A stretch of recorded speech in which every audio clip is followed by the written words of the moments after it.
Meu nome é Joana Vilela, tenho 39 anos, e por mais que ostente hoje o posto de Major-General das Forças Armadas, ainda me recordo com precisão cirúrgica do modo como aquele envelope branco chegou às minhas mãos. Não foi entregue com carinho, tampouco com orgulho. Foi deixado sobre minha mesa como se fosse um lembrete incômodo, um lembrete de que, para eles, eu jamais deixaria de ser a irmã esquisita, a filha difícil, a presença desconfortável em qualquer celebração. O convite para o casamento da minha irmã mais nova, Marina, chegou com antecedência e atraso ao mesmo tempo. Antecedência para garantir que eu não tivesse desculpas. Atraso para que eu não tivesse tempo de me preparar emocionalmente. Dentro do envelope, a caligrafia pomposa com palavras cuidadosamente escolhidas escondia um veneno sutil. Sua presença será uma alegria, desde que esteja à vontade para prestigiar esse momento com discrição. Discrição. Era esse o código. Em outras palavras, venha, mas não exagere na farda.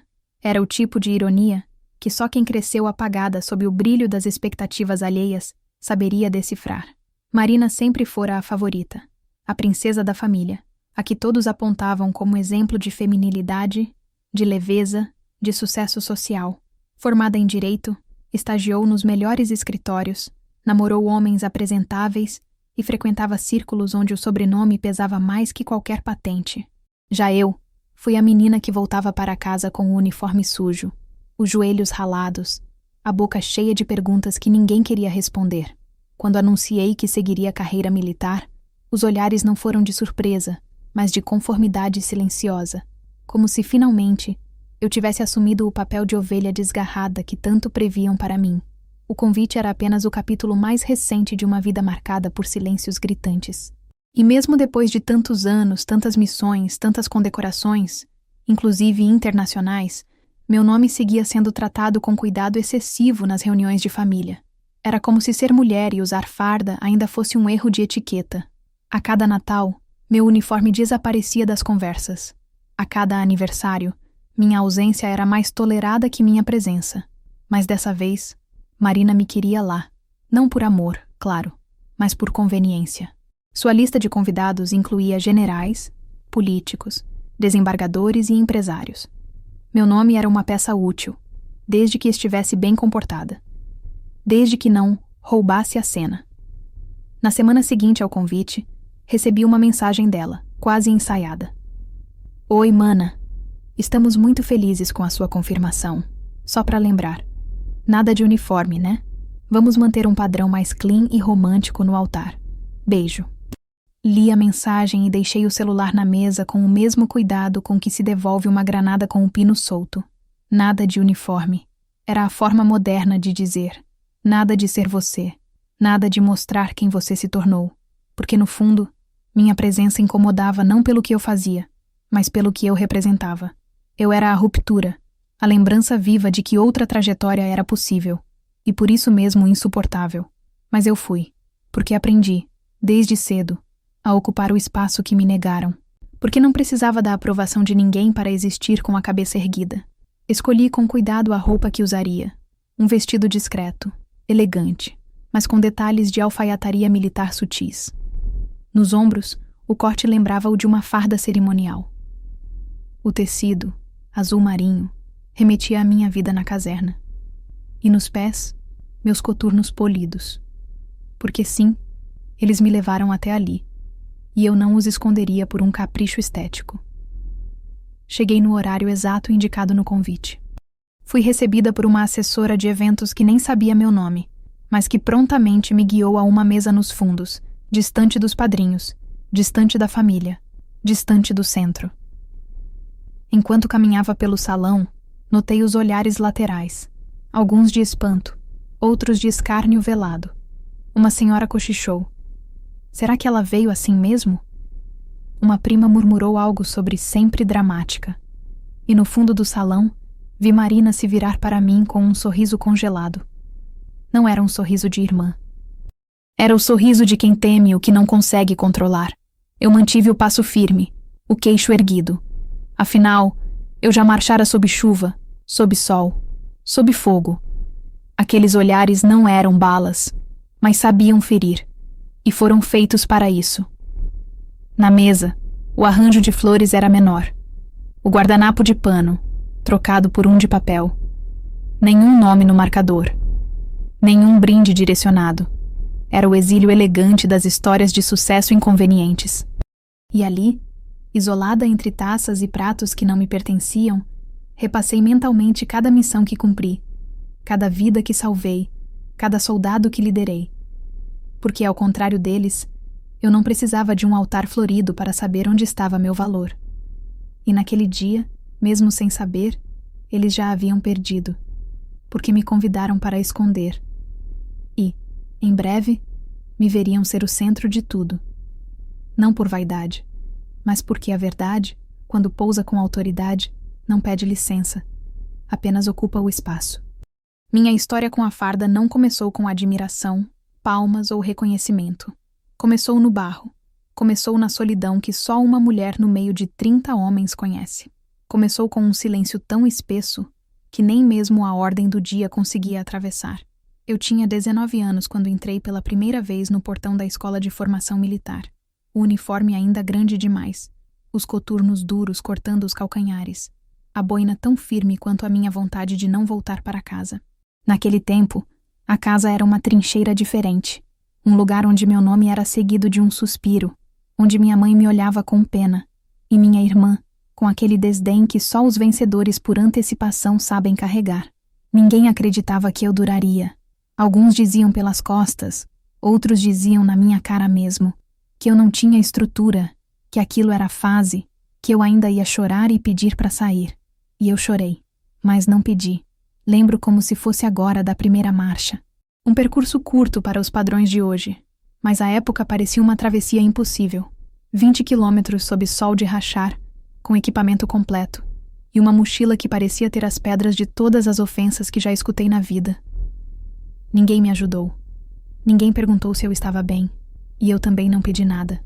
Passei horas pensando se aquilo tudo valia mesmo a pena. Cada passo ecoava a voz da minha mãe dizendo que aquilo não era coisa de mulher decente. Cada batida do coração era a repetição da risada da minha irmã quando viu minha primeira farda pendurada no varal. Vai parecer uma mula de botina, ela disse. E naquele dia, no meio da marcha, alguém atrás de mim gritou a mesma frase. "Ô, mula de botina, acelera esse passo aí." Os outros riram. O sargento não disse nada. E eu também não. Mas alguma coisa dentro de mim queimou. Não era raiva. Era algo mais profundo. Uma espécie de juramento íntimo que ninguém ouviu, mas que ecoou em mim desde então. Se for para doer, que doa por um propósito. Se for para carregar peso, que seja pelo peso da história que eu quero construir. Nunca mais esqueci aquele dia. Não pela dor nos ombros, nem pelas bolhas nos pés, mas porque foi naquela marcha, suada e invisível, que eu entendi que não seria lembrada por nada que eu dissesse, mas por tudo que eu faria, mesmo sendo ignorada. Depois disso, virei a mula de botina oficial. O apelido se espalhou em corredores, piadas, cochichos. Era sempre seguido de risos abafados. Às vezes alguém achava que podia brincar na minha frente e dizia com fingida leveza: "Ô Major Mula, cadê tua carroça?" E eu respondia com silêncio. Porque o silêncio é uma arma que só funciona quando a gente sabe carregá-la com dignidade. Passei a ser evitada em rodas, esquecida em chamadas, ignorada em comemorações. Mas nunca deixei de aparecer. Nunca deixei de marchar. Cada ponto perdido em confraternização foi convertido em nota de mérito. Cada ausência de convite virou presença na lista de destaques. Eu não queria provar nada para ninguém, mas por dentro, a menina que um dia ouviu da irmã que jamais seria nem porteira de quartel estava decidida a escrever uma biografia sem coadjuvantes. E enquanto Marina recebia flores na formatura do ensino superior, rodeada por familiares, eu comemorava minha primeira promoção com um copo de plástico, sentada no alojamento, ao lado de uma colega que mal sabia meu nome. Enquanto ela brilhava em casamentos e colações, eu voltava para o rancho com poeira até o pescoço, mas com uma convicção que não se lavava com sabão. Eu estava construindo algo que ninguém podia roubar de mim. E embora naquela época minha imagem não fosse exibida em porta-retratos, nem mencionada nos discursos familiares, eu sabia que a vida me dava outra moldura, uma moldura mais difícil de pendurar, mas muito mais difícil de apagar. Anos depois, Quando voltei para casa numa rápida licença, notei que no armário de Marina havia 4 porta-joias e nenhuma cicatriz. No meu, uma farda gasta e a lembrança de cada passo que dei com dor. E mesmo assim, algo me dizia que eu estava vencendo. Não porque havia superado o apelido, mas porque tinha deixado de me importar se me aplaudiriam um dia. Eu seguia, sozinha às vezes, invisível, quase sempre, mas firme, sempre firme, porque há guerras que não se lutam com fuzil, mas com a persistência de quem se recusa a recuar, mesmo quando não há ninguém por perto para ver. E foi assim que, sem festa, sem torcida, sem parabéns, a mula virou major. E ninguém riu, porque dessa vez ninguém teve coragem. Durante anos, a sala da casa dos meus pais foi um altar sagrado à trajetória da minha irmã.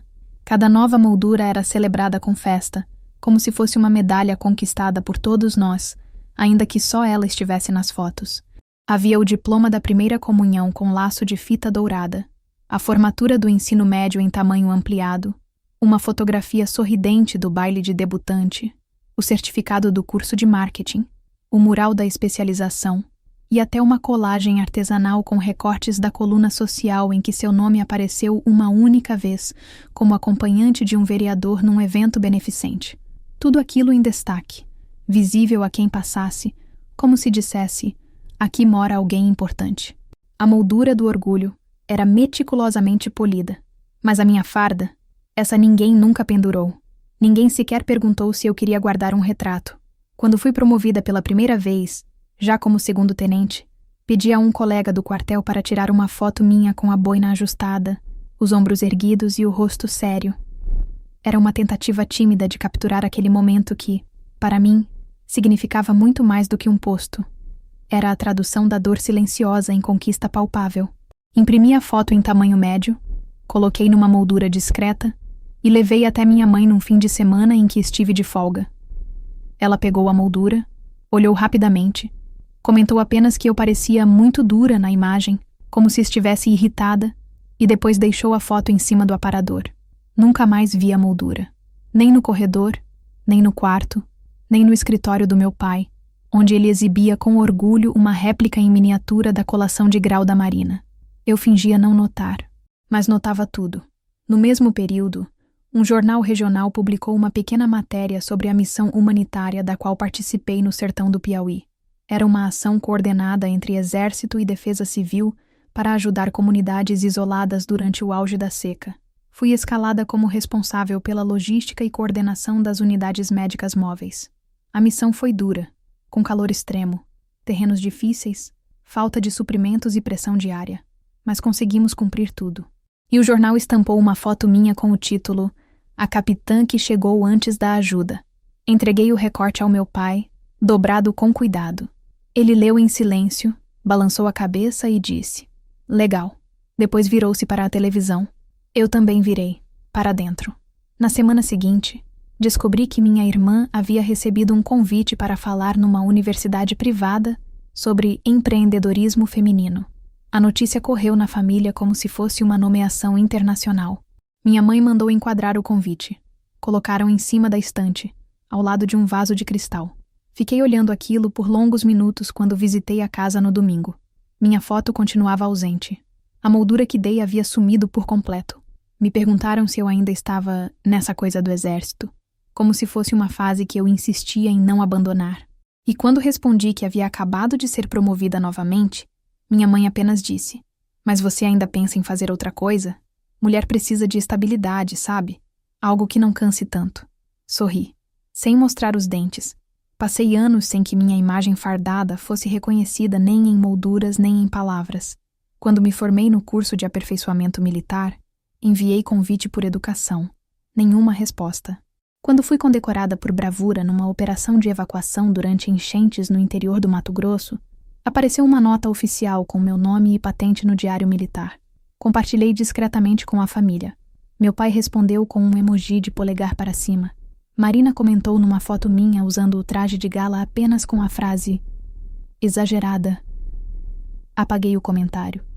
Não por raiva, mas por fim. Aos poucos, aprendi que o silêncio pode ser mais pesado do que qualquer farda. que não ser mencionada é, às vezes, uma forma mais cruel de ser diminuída, e que há guerras domésticas que não se vencem com medalhas. Cresci na sombra do orgulho alheio, onde cada conquista minha era vista como rebeldia e cada sucesso como afronta. Me acostumei com a ausência. Não esperava mais reconhecimento. Só que, em segredo, desejava que ao menos uma vez alguém pendurasse meu rosto na parede e dissesse: ela também é nossa. Nunca ouvi isso, mas também nunca pedi. Hoje, minha imagem aparece em revistas institucionais, em quadros dentro de bases militares, em folders de recrutamento. Jovens aspirantes às vezes dizem que se inspiram em mim. Oficiais mais antigos já me pediram conselhos. Mas em casa, no mesmo corredor onde estão as molduras douradas da Marina, minha presença ainda é uma sombra. Quando me tornei major, fui almoçar com a família. Nenhuma menção à promoção. No noticiário da televisão, passou uma reportagem sobre mulheres em cargos de comando. Meu pai mudou de canal, e minha mãe serviu o almoço como se nada tivesse acontecido. Eu comi em silêncio, porque há muito tempo aprendi a alimentar minha força com a ausência de aplausos. E mesmo sem porta-retratos, eu sabia exatamente quem eu era, porque a moldura mais forte que construí foi a que carreguei dentro de mim. E essa, ninguém nunca vai tirar da parede da minha história. Eu nunca fui boa com confrontos. Não os que envolvem sangue, lama, silêncio tático ou ordens de comando. Nesses, eu sou treinada. Mas os confrontos invisíveis, feitos de palavras que não gritam, mas cortam, me desmontam como nenhum exercício físico jamais conseguiu. E talvez seja por isso que, quando aquela frase saiu da boca da minha irmã, eu não consegui dizer absolutamente nada. Só encarei o chão, com uma fúria tão silenciosa que quase me perfurava por dentro. Era uma tarde morna, uma daquelas em que o sol não sabe se vai embora ou se resolve ficar para constranger um pouco mais quem já está desconfortável. Minha mãe havia nos chamado para um café, coisa rara, considerando que há muito tempo qualquer motivo servia para deixar uma cadeira vazia para mim. A desculpa era ajustar detalhes do casamento. Mas o que se desenrolou ali não foi planejamento. Foi humilhação disfarçada de conversa entre irmãs. Ela falava da decoração da igreja com o entusiasmo típico de quem sempre teve palco. Os olhos da minha mãe brilhavam, como se cada arranjo de flor fosse a graduação de uma filha perfeita. Quando, por educação, perguntei se haveria espaço para um canto militar na cerimônia, apenas como simbologia, a reação foi quase imediata e venenosa. Ela sorriu torto, inclinou-se para a frente e disse, com aquele tom sutil de quem escolhe o veneno certo: "Você quer aparecer mais do que a noiva agora, é isso?" Antes que eu pudesse formular qualquer resposta, continuou, cruzando os braços com a confiança de quem sabe que tem plateia. "Aliás, essa sua obsessão por mando parece carência. Você quer mandar em tropa porque ninguém te ama de verdade. Fica mais fácil dar ordem do que ser escolhida." O silêncio que se seguiu não foi por falta de palavras. Foi por excesso de dor. Minha mãe não disse nada. Nem um suspiro de reprovação. Nem uma olhada lateral. Era como se aquilo fosse uma verdade aceita. Uma constatação quase científica. Validada pelo tempo e pela hierarquia afetiva da casa. Eu respirei fundo. Olhei para minha caneca de café e percebi que minha mão tremia levemente. Mas não de raiva. De vergonha. Porque mesmo depois de tudo que conquistei, mesmo com as missões cumpridas, com as promoções alcançadas, com as noites dormidas em campo e os relatórios assinados com autoridade, bastava uma frase dela, para me fazer regredir para a garota do 2º ano do ensino médio, ouvindo que minha risada era masculina demais para ser aceita entre as populares. Mas eu não rebati. Só me levantei com calma, agradeci o café e saí. No caminho de volta para o alojamento, entrei na sala de leitura da base, puxei 2 manuais atualizados sobre comando de batalhão e, sem perceber, fiquei até quase meia-noite sublinhando trechos, como se estudar mais me blindasse da solidão emocional. Talvez minha irmã nunca soubesse, mas naquele momento eu já era tenente-coronel. Não era um posto que se entregava para meninas carentes que querem se sentir importantes. Era conquistado, era suado, era testado sob fogo, dúvida, pressão. Mas dentro daquela casa, meus galões não valiam mais do que um elogio dito com desdém. E mesmo assim, eu continuei. Porque às vezes, O silêncio é a resposta mais alta que alguém pode dar. E no fundo, mesmo doendo, eu já sabia. Não era por amor que ela me feria. Era por medo de não ser mais a única a ser aplaudida. E naquele jogo, eu nunca joguei. Eu só comandei, em silêncio e com dignidade. O convite oficial chegou numa manhã nublada, daqueles dias em que o céu parece cansado demais para escolher entre chuva e silêncio. Era um envelope bege, decorado com arabescos dourados e o nome da minha irmã em letras cursivas bem grandes, ocupando o centro com a mesma pompa que ela ocupava a casa dos meus pais desde sempre. Abaixo, o nome do noivo, menor, mais recatado, quase como um detalhe. Era o típico papel que se esperava ver em uma cerimônia cercada por colunas de flores, sorrisos calculados e frases repetidas para caber bem nas fotos. Mas o que mais me chamou a atenção não foi o convite. Foi a ligação que veio logo depois, antes mesmo que eu pudesse abrir o envelope. Lívia, mana, posso te pedir uma coisa? Ela disse, com aquela voz doce que sempre surgia quando queria parecer cordial, mesmo que a navalha estivesse afiada por trás do tom. Eu adoraria que você estivesse no meu casamento. De verdade. Acho importante você ir. É simbólico. Pausa. Mas assim, será que tem como não ir fardada? Silêncio. Não me entenda mal, por favor. É que vão estar lá os sócios do papai, os convidados do Gustavo, o pessoal da universidade. Não sei se é o ambiente, entende? Pode parecer exagerado. E então veio a frase final, envolta em verniz educado e vergonha disfarçada de cuidado. Só quero evitar constrangimentos, sabe? Tem gente que ainda acha meio forte, mulher de farda. Naquele instante, minha respiração ficou suspensa por alguns segundos. Ela não estava pedindo que eu não fosse. Estava pedindo que eu deixasse parte de mim em casa. E não uma parte qualquer, mas justamente aquela que custou anos, cicatrizes, lágrimas engolidas em silêncio e noites dormidas no chão de alojamento. A farda que ela queria esconder era a mesma que eu havia costurado com suor e honra. Era o meu escudo, minha identidade, meu posto.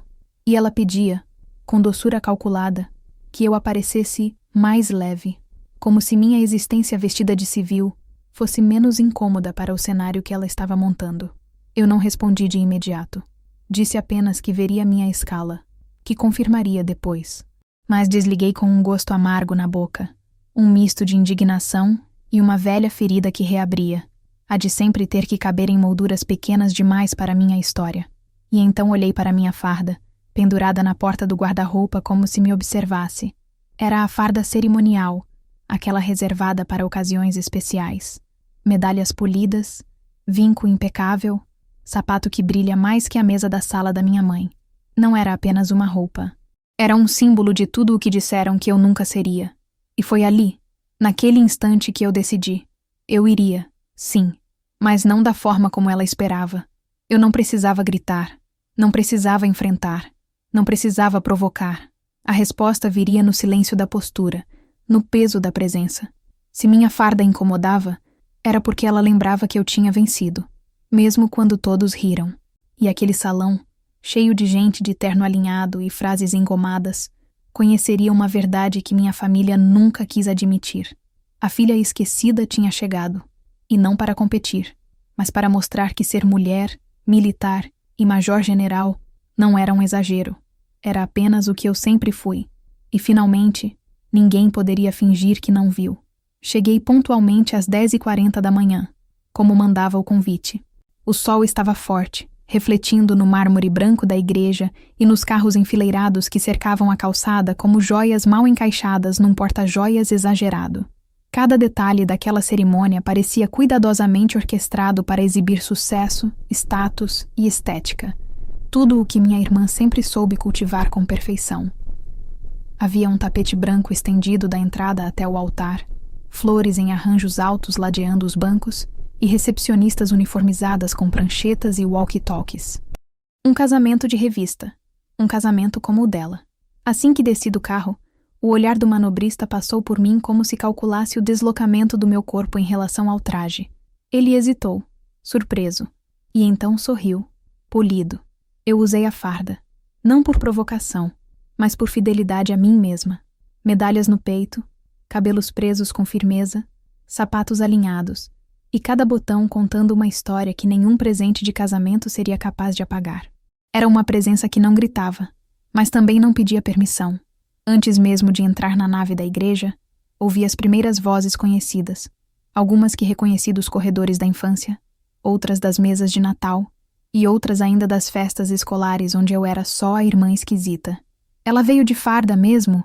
Cochichou uma prima. Nossa, mas ainda tá nessa coisa de exército? Riu uma tia. Um tio comentou. Deve ser tão solitária. Mulher assim mete medo. Eu ouvi tudo. Sempre ouvi. E como sempre, caminhei com o queixo firme e os olhos adiante.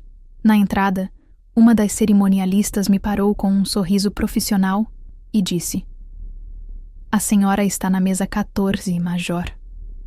Era uma mesa no fundo do salão anexo, quase ao lado da cozinha. Sentados ali, estavam 2 primos distantes, uma senhora com o braço enfaixado e um sobrinho do noivo que aparentava estar entediado com a vida. Não era coincidência, não era erro de organização. Era designação. A irmã da noiva, Major-General, havia sido colocada no lugar mais distante do centro, o lugar dos que não combinam com o quadro de família. Ao passar pelos outros convidados, mais cochichos, comentários disfarçados de sorrisos, pessoas que se inclinavam umas às outras com os olhos apontando minha direção. Ninguém me chamou para fotos. Ninguém me pediu para segurar taça em brinde. Nenhuma selfie de feed. Enquanto minha irmã desfilava com o vestido branco de renda francesa, recebendo aplausos e abraços, eu observava em silêncio, com a postura que a caserna me ensinou. Eu não estava ali para competir, mas parecia que minha simples presença era um lembrete incômodo, de tudo o que não podia mais ser ignorado. No fundo do salão, vi meu pai sorrindo com um orgulho exagerado. Mas não para mim. Para a filha que ele sempre aplaudiu, que tinha uma profissão mais apresentável, um noivo de currículo respeitável e uma festa grandiosa como justificativa para as fotos. Eu era a filha que nunca teve um retrato fardado na estante da sala, mesmo depois de condecorações e promoções.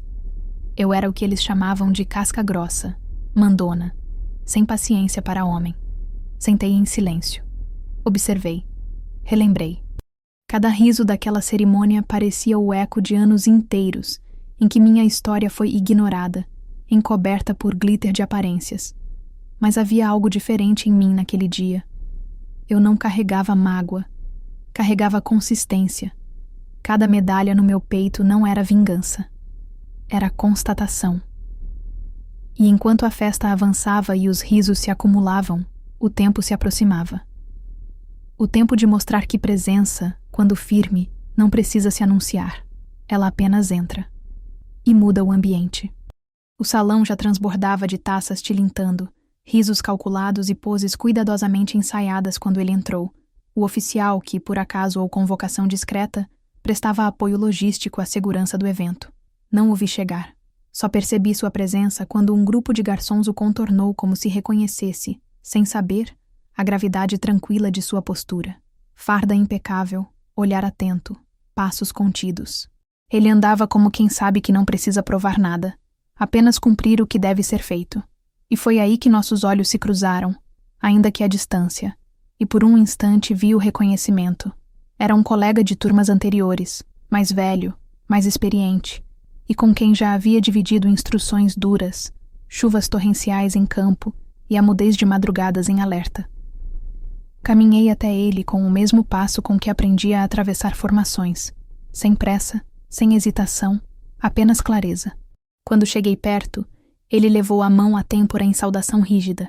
Eu retribuí com a mesma formalidade. Não dissemos palavras. Não era necessário. Havia entre nós a linguagem silenciosa de quem conhece o peso e o propósito da farda.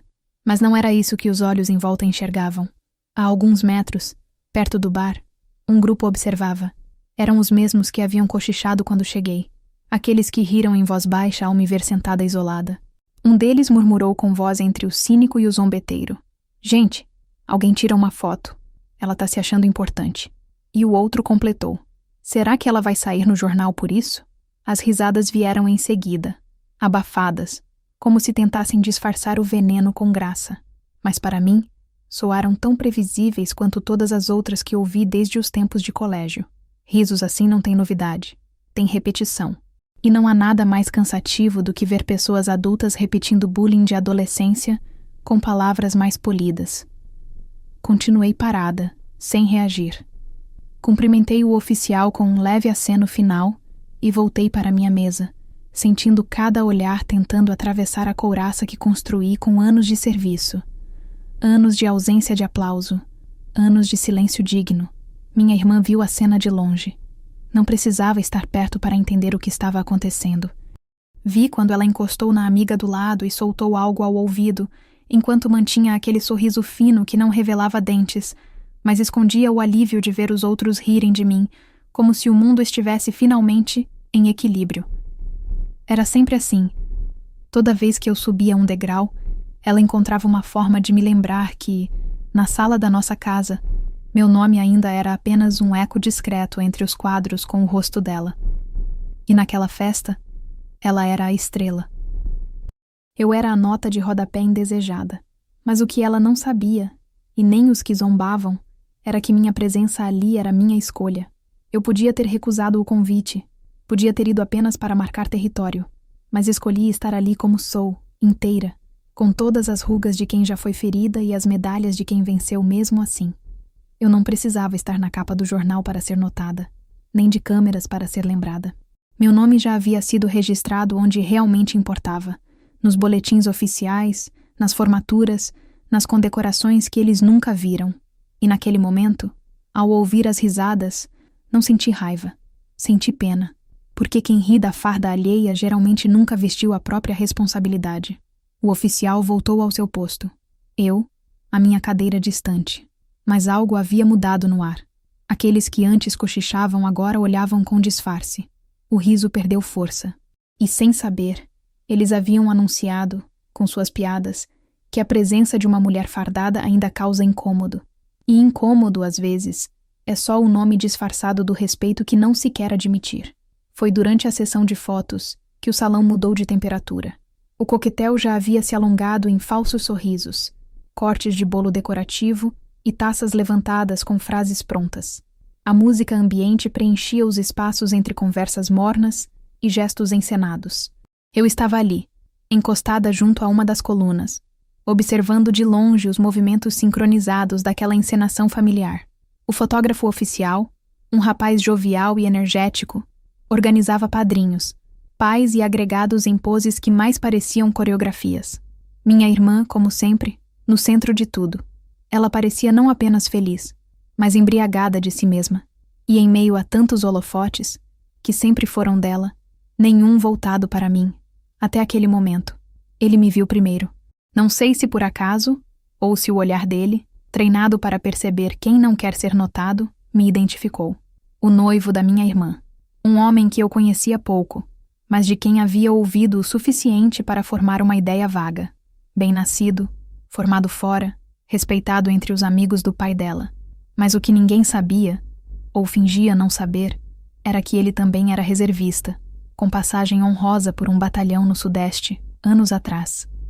E talvez por isso, ao me ver, não hesitou. Ele parou no meio da formação das fotos. Os braços dos padrinhos ainda estavam no ar, tentando se ajeitar. O fotógrafo insistia para que todos sorrissem juntos. E foi nesse instante que o noivo se afastou 2 passos, os olhos fixos em mim, atravessando o salão inteiro. Havia algo no olhar dele que mudou a tensão do ambiente, como se de repente houvesse mais ar, mas todos parassem de respirar. Ele caminhou com firmeza, como quem sabe o que está prestes a fazer. As pessoas começaram a notar. As conversas foram parando. Os risos diminuíram. O fotógrafo largou a câmera no peito, pendurada pela alça. Um garçom que passava com a bandeja desacelerou, os olhos seguindo a trajetória daquele homem até mim. Quando ele parou a poucos passos, havia um silêncio tenso preenchendo todo o salão. A música seguia, mas era como se viesse de longe, abafada, sem sentido. E então, com os olhos fixos nos meus, ele assumiu posição de sentido, reto, firme. Levou a mão à têmpora com precisão militar. E com voz alta, clara, sem um tremor, disse: "Major General, senhora." Foi como se a frase tivesse cortado o ar com uma lâmina fina. Não houve grito, não houve estardalhaço, mas houve impacto. Eu senti. O salão inteiro sentiu. Era como se, de repente, todos tivessem entendido o que nunca haviam perguntado. Não era mais a irmã sem graça, a soldada excêntrica, a figura que apenas insistia nessa vida de farda. Era um título, era uma patente, era um posto que exigia respeito, e que ali havia sido reconhecido da forma mais simbólica possível, em voz alta, em público, e por alguém que estava prestes a se tornar parte da família. Minha irmã congelou. Eu a via ao fundo entre os padrinhos. O sorriso se desfez aos poucos, como açúcar se dissolvendo em água morna. A mãe arregalou os olhos, surpresa. Alguém deixou cair uma taça, e o som do vidro estilhaçando foi a única coisa que ousou quebrar o silêncio. Eu, por minha vez, não me movi de imediato. Apenas o encarei, firme, e depois retribuí a saudação, com discrição, mas com firmeza. Porque ali, mais do que responder, eu estava reconhecendo algo. Aquele gesto não era para mim apenas. Era para tudo o que eu representei e suportei até ali. Era pelo uniforme nunca exposto no porta-retrato, pelo convite rasgado, pela piada da mula de botina, pela cadeira nos fundos, pela mãe que nunca pendurou uma medalha, pela irmã que me quis invisível. Quando ele abaixou a mão, o salão ainda estava em silêncio, e mesmo sem dizer uma palavra a mais, ele se virou e voltou para junto da noiva. Mas já não era o mesmo homem, pelo menos não aos olhos dela. E eu permaneci onde estava, imóvel por fora, mas inteira por dentro, porque finalmente alguém havia pronunciado meu nome com a dignidade que ele sempre teve, e que o mundo, por tanto tempo, fingiu não ouvir. O noivo havia retornado à posição dele, como se nada tivesse acontecido. Mas algo, naquele salão decorado para parecer impecável, já não estava mais no lugar. Era o clima, talvez, ou o fato de que o gesto dele não poderia ser desfeito. O peso do que foi dito, Major-General, senhora, ainda pairava no ar como a fumaça de um disparo cerimonial. Não era barulhento, mas estava ali, pairando nos olhos e na postura de cada um. A música seguiu. O fotógrafo retomou suas ordens. Os padrinhos voltaram a se alinhar, mas a descontração de minutos antes havia evaporado. E no centro da cena, minha irmã, com um sorriso quebrado nos lábios, segurando o buquê como se de repente não soubesse mais o que fazer com as mãos. Ela tentou recompor o semblante. Ensaiou sorrisos novos, mais contidos, quase mecânicos. Mas quem sabe observar reconhece. Ali não havia mais vaidade, só desconforto. Seus olhos escapavam de mim como se cada vez que olhassem, voltassem um pouco mais envergonhados. Eu permaneci no mesmo lugar, discreta, à sombra de uma das colunas que sustentavam aquele teatro. Não buscava cena alguma. Aquilo já bastava. E talvez justamente por não buscar, é que o inesperado aconteceu. A fotógrafa, animada e desavisada, empunhava a câmera com entusiasmo, capturando as expressões da noiva, dos pais, dos padrinhos. Ela provavelmente não havia presenciado o gesto militar, ou não entendera o que aquilo significava. Ela apenas seguiu seu roteiro: registrar, compor, eternizar. E entre uma pose e outra, os olhos dela me encontraram. Ela sorriu, como quem vê alguém de valor que estava fora do quadro, e com a maior naturalidade, disse alto o suficiente para todos ouvirem: "Vamos fazer uma foto das duas irmãs. Uma juntas?" O salão prendeu a respiração. Minha irmã virou o rosto devagar, como se estivesse tentando decifrar se aquilo era brincadeira ou provocação. Não era nenhuma das duas. Era apenas uma sugestão inocente. E talvez por isso tenha sido tão desconcertante. Eu permaneci imóvel por alguns segundos, não por hesitação, mas por respeito. Deixei que o tempo se alongasse, esperando alguma reação dela. E então, com voz firme, mas serena, respondi: "Claro, se a noiva quiser." A frase foi um espelho, não uma arma, mas foi como se ela, pela primeira vez, se visse de fora. Vi seus ombros tremerem levemente. O buquê caiu um pouco. Os olhos buscaram socorro nos pais, que também pareciam sem palavras, e então ela assentiu com a cabeça, quase imperceptivelmente. Caminhou até mim, hesitante. O fotógrafo se posicionou, ajustou a lente, pediu que ficássemos lado a lado. Ela parou um passo distante, E eu dei meio passo à frente, o suficiente para deixarmos nossos rostos alinhados. Na foto, provavelmente ninguém verá o que estava acontecendo por dentro. Mas quem estava ali sabe. Ela sorriu, mas o sorriso não era inteiro. Eu sorri também, com leveza, com firmeza. A lente capturou 2 rostos marcados por histórias diferentes, por batalhas que nunca se cruzaram, mas que ali dividiam o mesmo quadro. Não houve abraço nem toque. Apenas 2 presenças, e uma verdade que ninguém mais conseguia negar. Depois do clique, ela virou-se antes que eu pudesse dizer qualquer coisa. Voltou para o centro da festa, apressada, como se fugisse da própria sombra. E eu retornei ao meu canto, com a certeza de que, naquele dia, o retrato mais importante havia sido feito não pela câmera, mas pela memória coletiva de todos os presentes. Não precisei de mais nada, porque não era sobre humilhar, era sobre existir, e pela primeira vez em muito tempo. Eu estava visivelmente ali, com nome, com farda, com posto e com dignidade. Demorou alguns dias até eu receber qualquer notícia da minha família após o casamento. Não esperei ligação, nem mensagem, nem sequer aquele comentário solto que sempre vinha pelas beiradas, velado, como se demonstrar admiração por mim fosse um crime de vaidade reversa. Depois da cerimônia, fui embora sem alarde, do mesmo jeito que cheguei, sozinha, com os próprios passos e a cabeça erguida. Ninguém me acompanhou até a saída. Ninguém ofereceu carona ou olhares quentes de despedida. Mas confesso, aquilo já não doía. Pela primeira vez em muitos anos, o silêncio deles não era uma ausência opressora, e sim um espaço claro onde minha presença finalmente havia deixado marca.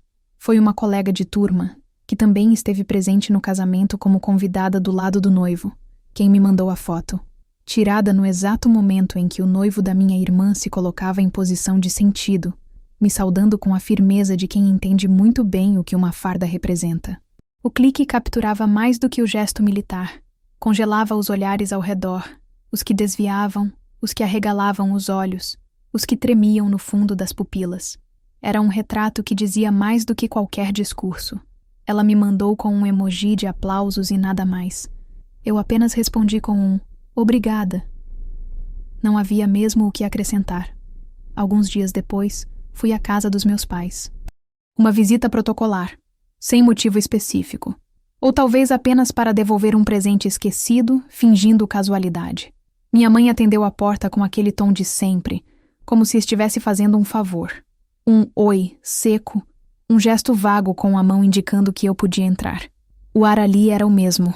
Móveis antigos demais para serem trocados. Fotos nas paredes que contavam uma narrativa onde eu era personagem secundária. Quase uma figurante. Mas algo havia mudado. Foi no final do corredor, acima do aparador onde sempre repousaram os diplomas da minha irmã. O de psicologia, o de MBA, até um certificado de curso de culinária francesa. Que vi. Um quadro novo, impecável. Vidro limpo, moldura dourada. A imagem era nítida, tratada com cuidado. Eu e o noivo da minha irmã, de pé, frente a frente, no exato momento da saudação. Minha postura ereta, o uniforme completo, a expressão dele, de admiração sincera. E ao fundo, as luzes do salão e os rostos boquiabertos. O título gravado abaixo da foto, em letras finas e prateadas, dizia: Casamento de Clara, junho. Nenhuma menção direta a mim, mas também não precisava. Fiquei alguns segundos olhando, em silêncio. Minha mãe passou atrás de mim, fingindo que arrumava algo sobre a mesa, mas vi pelo canto do olho o jeito como ela diminuiu o passo, esperando que eu dissesse algo. Não disse, e talvez por isso ela tenha falado primeiro. Sem olhar nos meus olhos, murmurou: A foto ficou bonita. Eu gostei da sua postura. Aquilo vindo dela era quase uma confissão, um pedido de desculpas sem forma nem verbo. Apenas isso. Eu gostei da sua postura. Como se, enfim, tivesse visto o que sempre recusou a enxergar. O que me surpreendeu mais, porém, foi perceber que ninguém ali ousava retirar o quadro. Ele estava firme, centralizado, com iluminação direta. E quando mais tarde, durante um café apressado, a minha irmã passou pelo corredor e viu que eu havia notado, ela desviou os olhos, Fingiu que não era com ela, mas a boca dela perdeu a curva do sorriso por um segundo, e aquele segundo me bastou. A foto não era só um retrato.